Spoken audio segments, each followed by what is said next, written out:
All right, let me call to order Woodland Park Planning Commission meeting on Thursday, June 12th, 2025 at 6:31 p.m. Let me call the roll. Vice Chair Larson, Here. Ron DeZellem, Present. Ken Hartsfield, Here. Don Hoyne is absent, Ken Kennedy, Here. Jared Newcomb, Here. and Chair Brown. Here. And then online, we also have oops, he was just there. There he is. For our city attorney this evening, one of Nina's associates. His name is Brandon Dittman, if we need some legal assistance this evening. The pledge.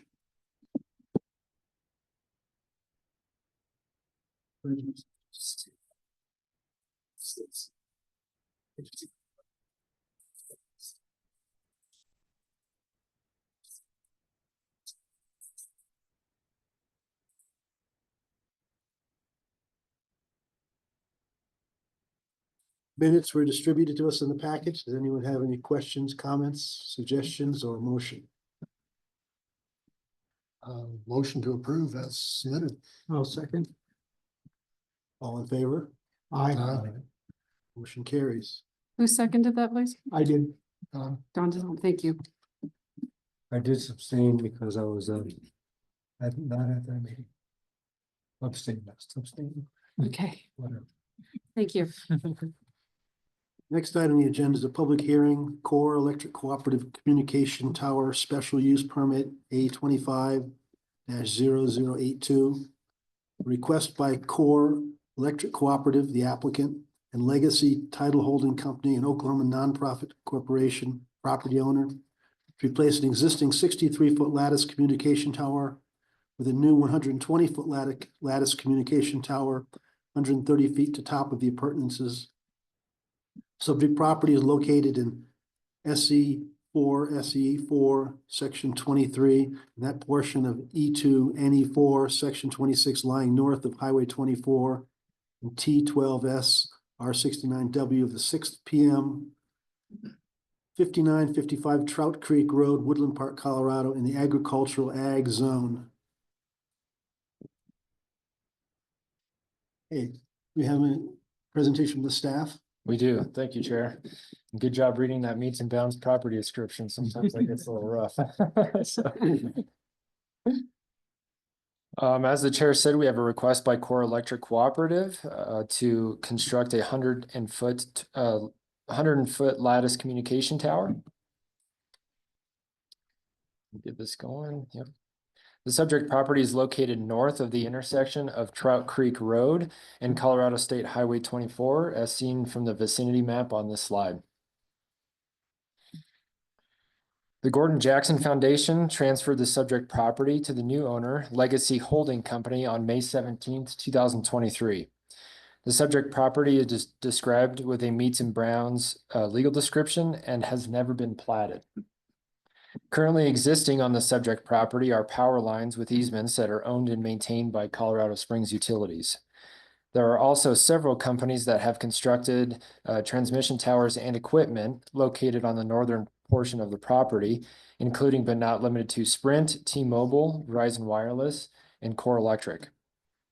The current ages of the existing towers on the subject property are unknown, and it is believed by staff that most of the infrastructure up there predates the city's permitting processes. As you can see from this slide, on the left-hand side, we have the zoning map, and the subject property is zoned agricultural. And on the right-hand side is an aerial photo. And as I stated, you can see from the arrow in the tower site pointing to the northern portion of the property, accessed by a dirt road traversing north and south through the subject property. And that road is actually maintained by Core Electric. On this slide, you will see two different photographs that were included within the application packet. These photos here are looking northeast at the site. The photo on the left is the existing conditions with the existing tower, the existing core tower outlined in red. On the right-hand side of the property is a photo sim. So this is the what the site will look like after the new core tower is constructed. So outlined in red, you can see the new 100-foot tower there. And again, this is the existing and proposed conditions of the site, but looking northwest. These photos were taken from the entry drive of Walmart.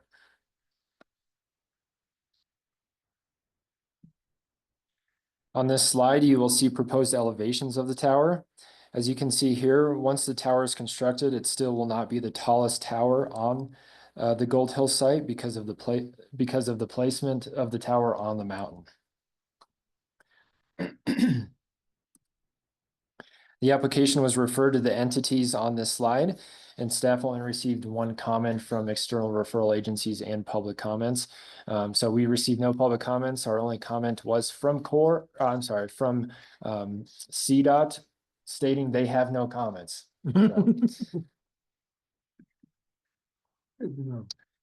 the municipal code section 18.61 is the special use permit section of our municipal code.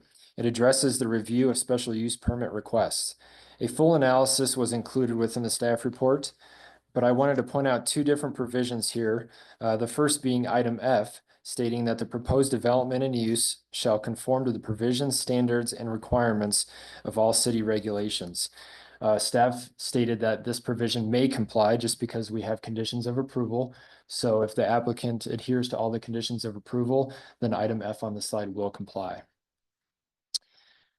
The second provision here is the application must have adequate water supply, and this proposal does not include any water because the proposed facility does not require or involve any water supply, wastewater disposal, solid waste disposal, air quality protection measures, or surface drainage problems. And included within the email that went out to the Planning Commission, I also did attach a newer ordinance that was passed on July 18th of 2024. The Woodland Park City Council approved ordinance 1477, which amended Title V of the Woodland Park Municipal Code. The purpose of which is to regulate the placement, construction, and modification of wireless communication facilities. Again, a full analysis of this ordinance was included within the staff report. I would like to call out on the screen that the landscaping provision of this requirement is being waived due to the forested hilltop siding of the proposed development. The terrain and existing of mature trees provide screening to the proposed tower. Due to the remote location and lack of water, it's not realistic to plant new trees or any type of shrubbery at this location. And lastly, from this ordinance, this provision states that no security fencing or portion thereof shall consist of barbed wire or chain link materials unless temporary and approved by the city. A 7-foot high chain link fence is proposed around the new tower. The equipment shelter is planned to connect to the fence in order to secure the fence, and it will be equipped with security cameras to prevent trespassing. Due to the remote location of the facility and the natural screening provided by the terrain, staff is comfortable with a chain link fence provided an anti-climbing device is added. And with that, the staff recommends the Planning Commission recommends the City Council approval of a special use permit for the replacement of an existing 63-foot lattice communication tower with a new 120-foot lattice communication tower located at the subject property. I'm not going to go over the legal description again, if that's okay with you guys.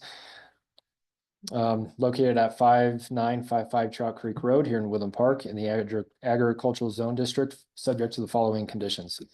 The first condition being the applicant must submit a signed statement from a qualified radio frequency engineer certifying that a technical evaluation of the proposed facility indicates no potential interference problems, and the site will comply with all applicable regulations for radio frequency emissions by the FCC.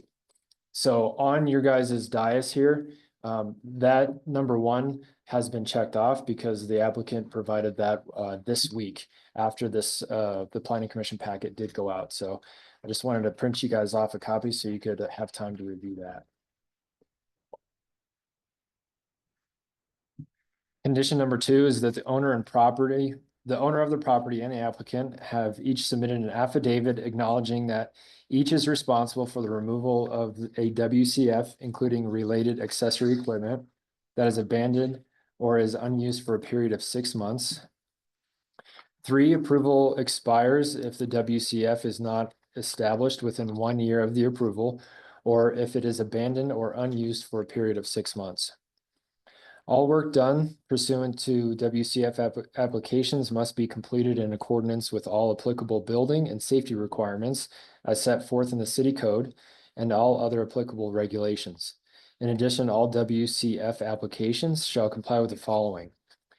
Comply with any permit or license issued by local, state, or federal agencies with jurisdiction of the WCF. Comply with easements, covenants, conditions, and/or restrictions on or applicable to underlying real property. Remain free from trash, debris, litter, graffiti, and other forms of vandalism. Any damage shall be repaired as soon as practical and in no instance more than 10 days from the time of notification by the city or after discovery by the owner or operator of the site. And be maintained in a good working condition and the standards established at the time of application, approval, or as otherwise required by applicable law. The applicant shall provide a compliance report within 45 days after the installation of the WCF, demonstrating that as installed and in operation, the WCF complies with all conditions of approval, applicable city requirements, and standard regulations. Prior to construction, application shall provide construction documents to the city of Woodland Park showing that security fencing will be constructed with appropriate anti-climbing devices. Prior to construction of the proposed tower, the applicant must submit for and gain approval of a zoning development permit with the city of Woodland Park, including associated construction documents.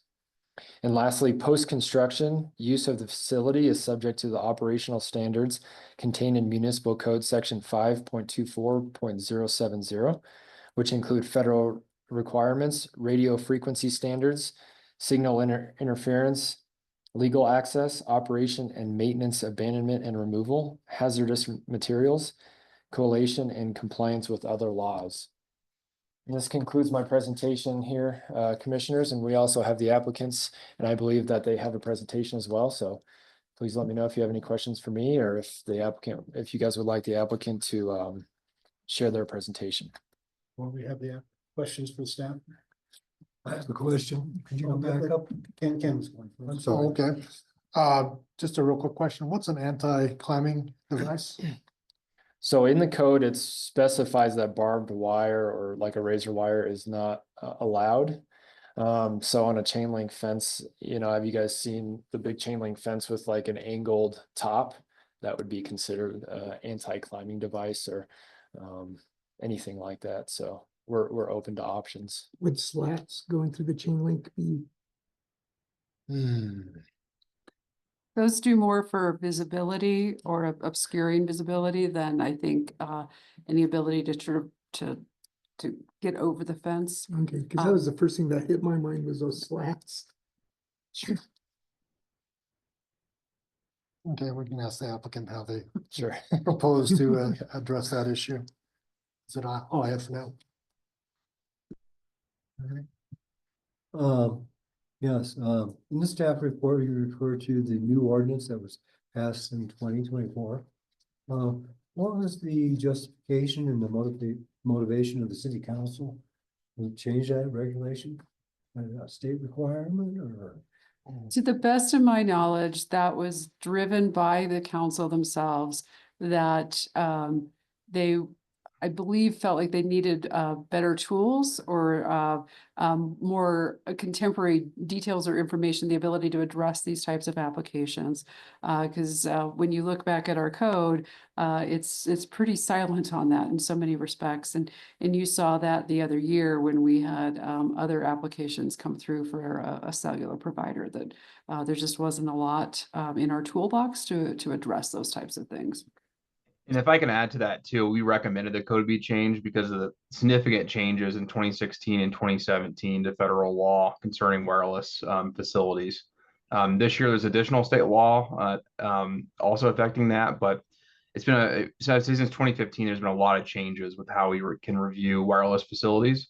And so our firm also recommended the code be changed. That's Mr. Dittman, our legal representative this evening for the city attorney's office. In the room here, we can't see you on this screen. Okay, I'm just a So, disembodied like, this voice. Voice Okay. from nowhere just showed up, so thank you for Sorry about that. rolling with it with us. Yeah. Thank you, that answers my question. Applicant would like to make a presentation. You just give you a second, Ashley, and you just need to pull your presentation up here. No problem. So your name, please, and Ashley Christensen. Good evening, everybody. How are we doing? Really well. I think CJ did a really good job of kind of capturing everything. So I had just threw together just a couple of points to add and the reasoning for this modification. So why the tower upgrade? Due to the tower has been there for a very long time, and over the years, the growth of the trees have caused interference with the existing microwave dishes that are up there. And since it's a line of sight to like their other towers and facilities, the connectivity has just been a little compromised. Also, it helps community and emergency services. There are several spots on the tower that are utilized by the sheriff's department, EMS personnel, which I have a slide to show that. And then also the importance of fault detection for keeping outages down. All right, so what is FLISR? FLISR is the fault location isolation service restoration. It's a really neat technology in my opinion. Basically, it's when there's something detected that goes down, a tree hits a line, a bird hits a line, lightning strike, wind knocks a power line down. What ends up happening is it's almost like a circuit breaker. It's called a recloser. So it opens and it shuts the line down. And then it's probably about 5-10 minutes and it shuts it to see if that is still detected. Because a lot of the times if it's a bird, you know, the service fault is almost immediately restored. So it happens 3 different times. And then by that 3rd time, 3 strikes, they're out, it goes to the service center. And then that's when they deploy their crews. And that fault, the automatic switch stays open. So it keeps the line off. And then, yeah, it helps reduce outages and it just isolates the issue instead of hitting downstream, upstream. So this is existing communications. To the left, we've got the microwave dishes. Let's see, there's a couple that are going to substations and then the one for Badger Mountain and Elk Creek, Conifer Mountain, those are existing towers. There is 2-way radio up there and then also wild protection cameras. And then on the right-hand side, that's all the other equipment that is utilized by other agencies. And then this is the current communications. Everything that is on the tower for those outside agencies are they're going to move over. These agencies are aware. And then there's going to be an additional 2 additional fire cameras and a weather station. So that not only helps CORE be able to detect, but it also helps the U.S. Forest Service and ultimately the community, because there's a lot of rugged terrain and let's face it, we're in the mountains, it's dry. And then there's going to be additional spots for outside agencies. So as mentioned, the benefits, it helps secure communications, private network against cyber threats. So not just for CORE, you know, that could take down a power grid, but also keeping a secure communication between U.S. Forest Service, EMS, and the sheriff.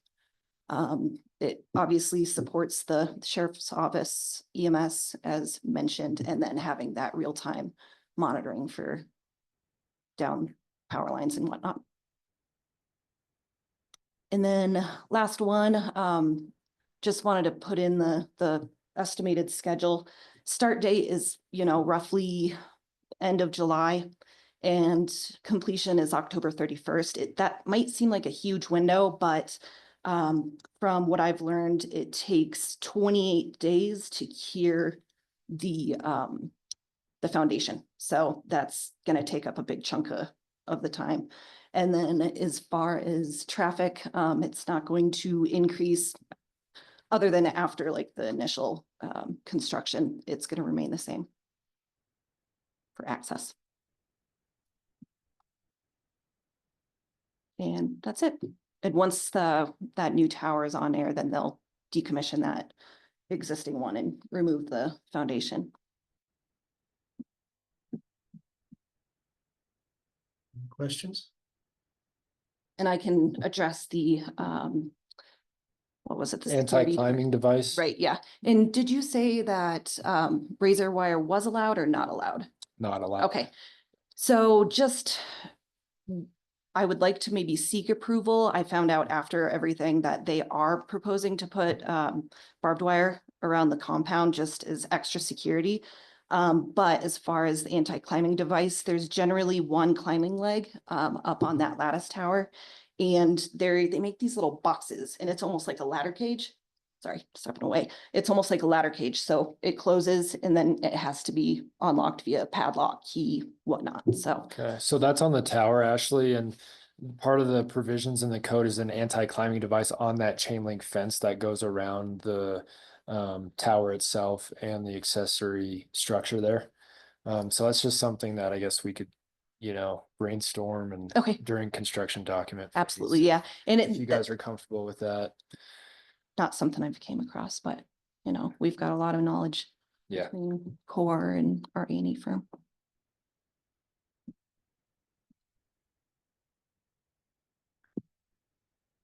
I have two questions.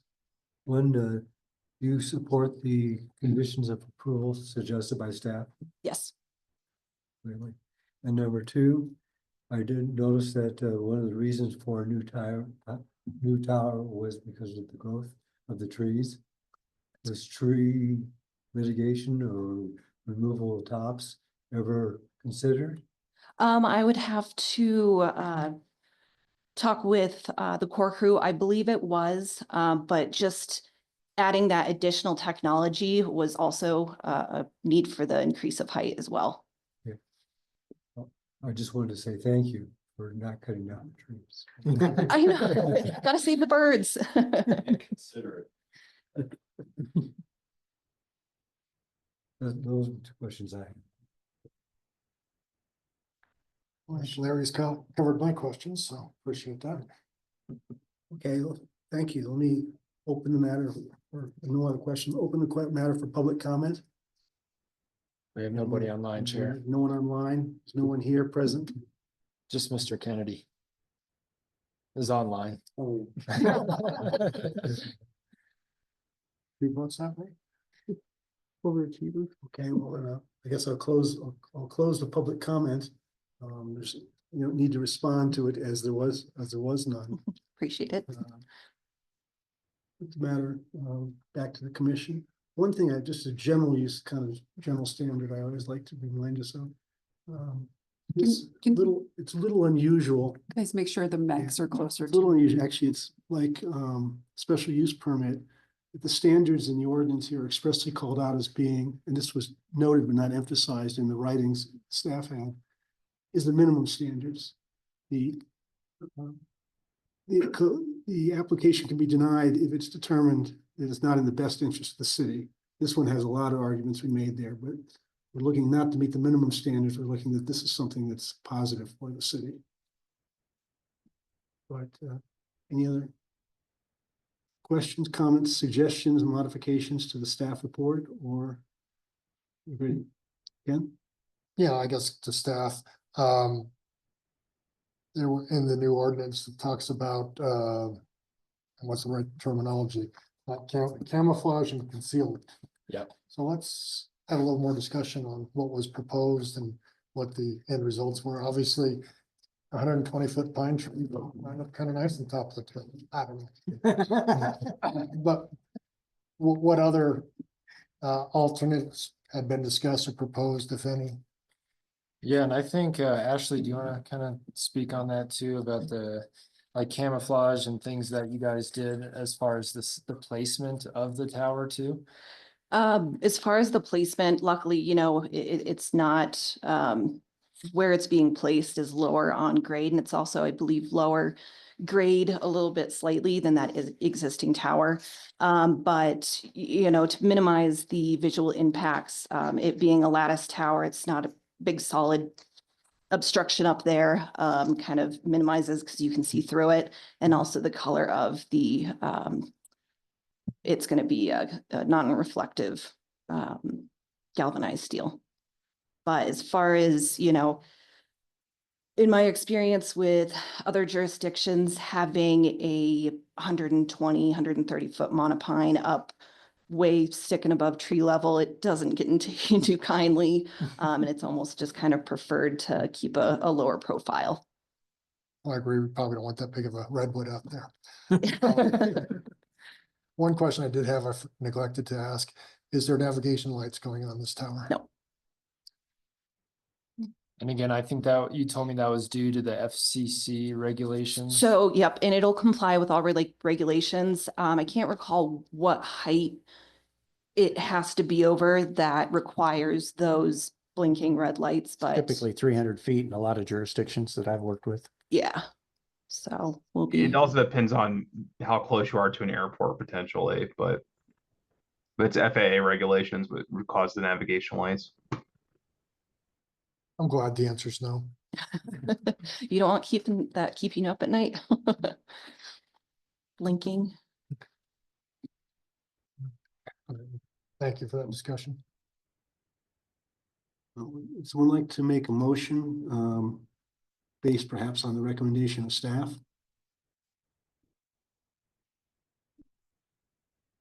I'll make a motion that we recommend approval to council with as submitted with the conditions presented by staff. That's sufficient, Karen. I'll Is there a second. second? All right, Who seconded? Don. Mr. Don? Don. Thanks. Any discussion? All right, we call for a vote. Don Zellum, Yes. Ken Hartsfield, Yes. Ken Kennedy, Yes. Jared Newcomb, Yes. Vice Chair Larson, Yes. and Chair Brown. Yes. Motion carries 6-0. Thank For the you. record, Thank you, everybody. it's a Thank you, quick- folks. a quick turnaround as far as the city council hearing goes. So we're doing city council next week, June 19th.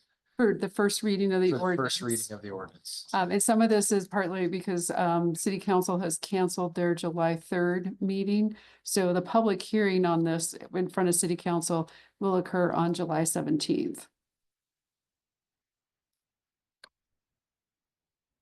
Okay.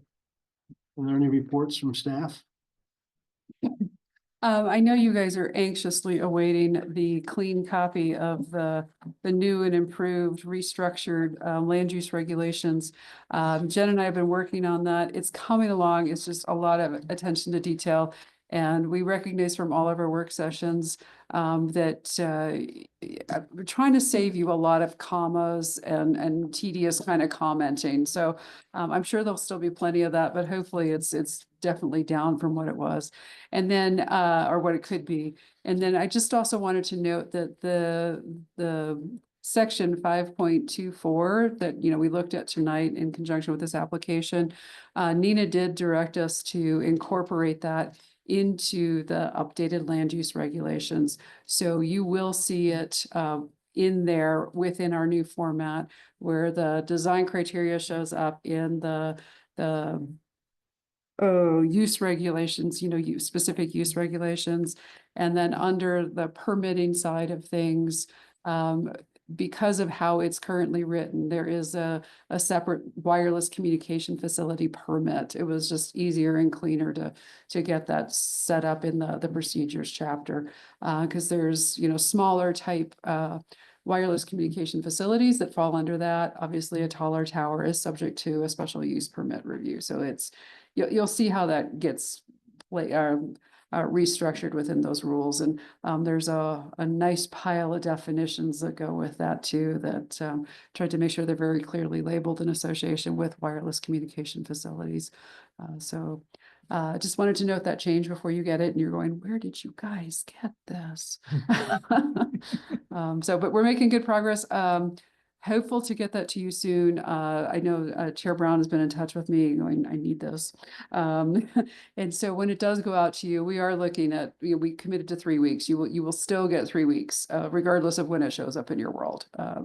At this point, Jen and I have talked about possibly still doing a work session at your next meeting, but that would be more just any type of briefing or orientation around what it is you're seeing in that draft code, more just that kind of thing than any substantive review or feedback at that point. It's more just to kind of dot those i's and cross those t's for you in terms of this is what you're looking at. This is where this stuff landed. So that's where that is. She and I meet tomorrow and be making a decision at that point for sure on whether or not we are doing a work session here at the end of the month. So I will be sending an email out to you guys, I would think tomorrow on that. So thank you for your kindness, grace, patience. I swear it's coming along. So that's where we are immediately. There being nothing else. Meeting adjourned. Thank you, everyone. Thank you. Thanks.